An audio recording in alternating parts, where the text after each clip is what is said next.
Charlinay ngayon. Ito, nandito kami sa sigsag, yung packet ng Galalan. Ayun. Yung panahon medyo unpredictable, umaaraw ng konti, may ulan.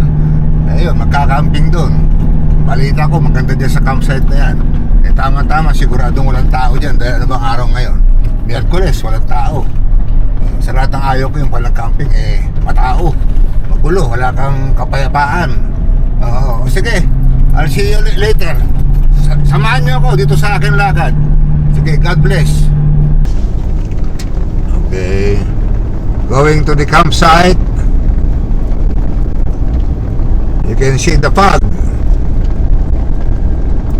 Ayan. Malapit na kami Ayan, grabe ang ulap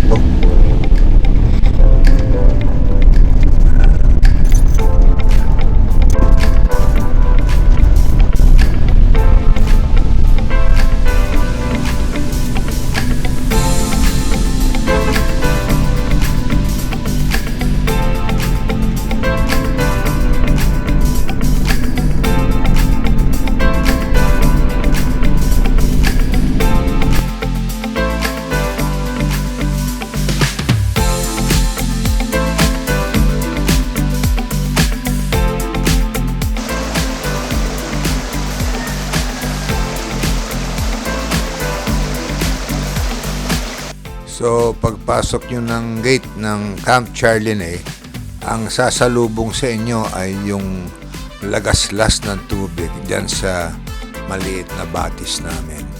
Ay, yan pong lagaslas ng tubig, pawang nakaka-relax po yan.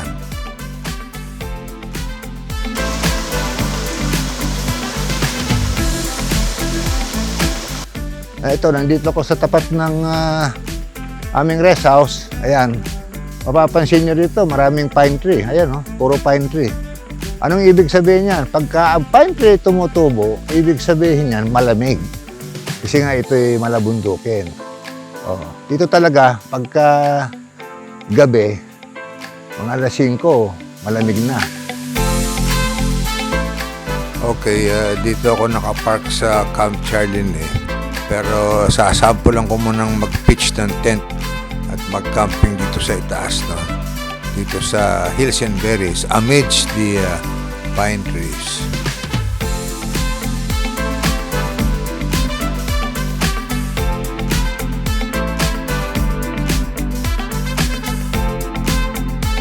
Talaga.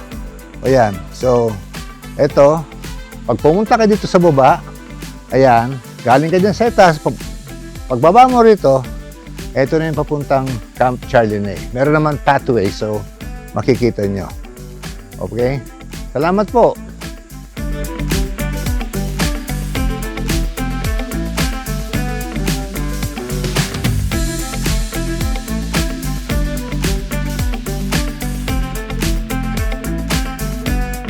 It's been a big day.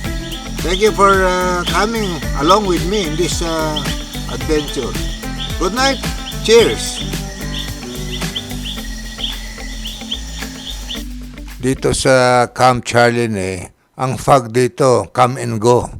Mamaya may fog, mamaya nawawala. Magugulat ka na lang. Yan ang nakakamangha dito.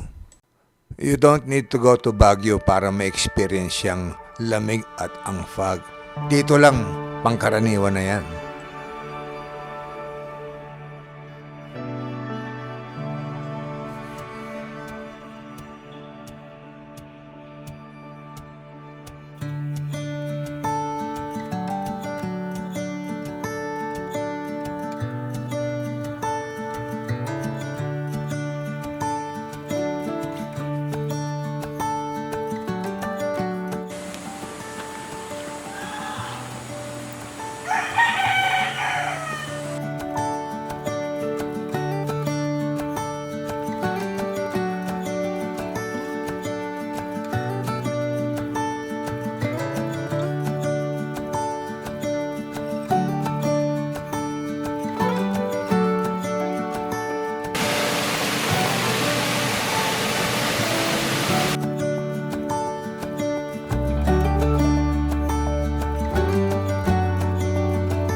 Nagluluto ako ng papaitan dito sa Camp Charlene. Nakikinig sa radyo. Ano to? Mas mainit ng konti kaysa ng mga lugar. Pero nandun pa rin yung posibilidad ng mga localized thunderstorm. Ito po ay dahil sa Bigay sa akin to, Transistor Radio AM.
Dahil hilig ko talaga mag bushcrafting, mapapansin nyo na ang gamit kong mga cooking implements ay comprised of cast iron, carbon steel, aluminum, and or titanium.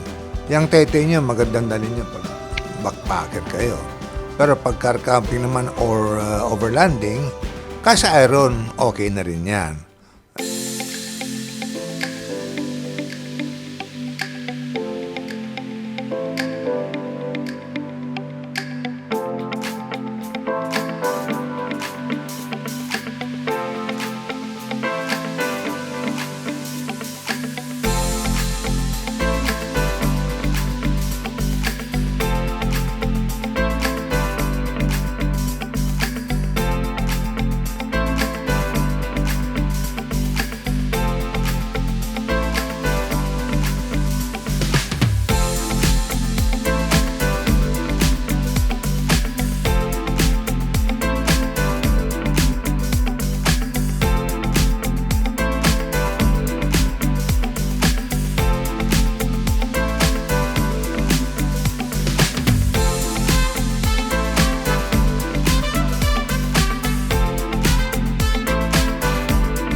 we'll have coffee again and sunny side up for merienda.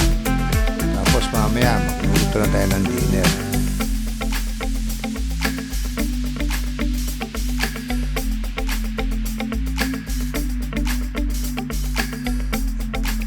Ito naman, we'll cook rice. Magsasain tayo gamit yung butane. Kung mapapansin nyo, meron tayong isang bundle ng firewood dito. In case gagamit tayo ng firewood. So, we're ready, no? Charcoal, firewood, butane, you name it.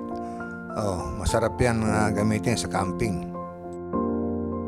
Ayan, malapit na magdilim. So, magluluto na tayo ng dinner. Ayan, habang may araw pa.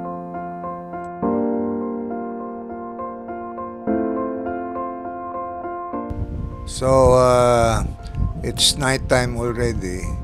So, thank you for coming along and joining me in my adventures, camping, bushcrafting, cooking here at Camp Charlinay.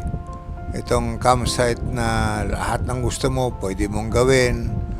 Pwede kang magmuni-muni, pwede kang mag-meditate, payapa at tahimik. So with that said, maraming salamat. God bless. Camp soon.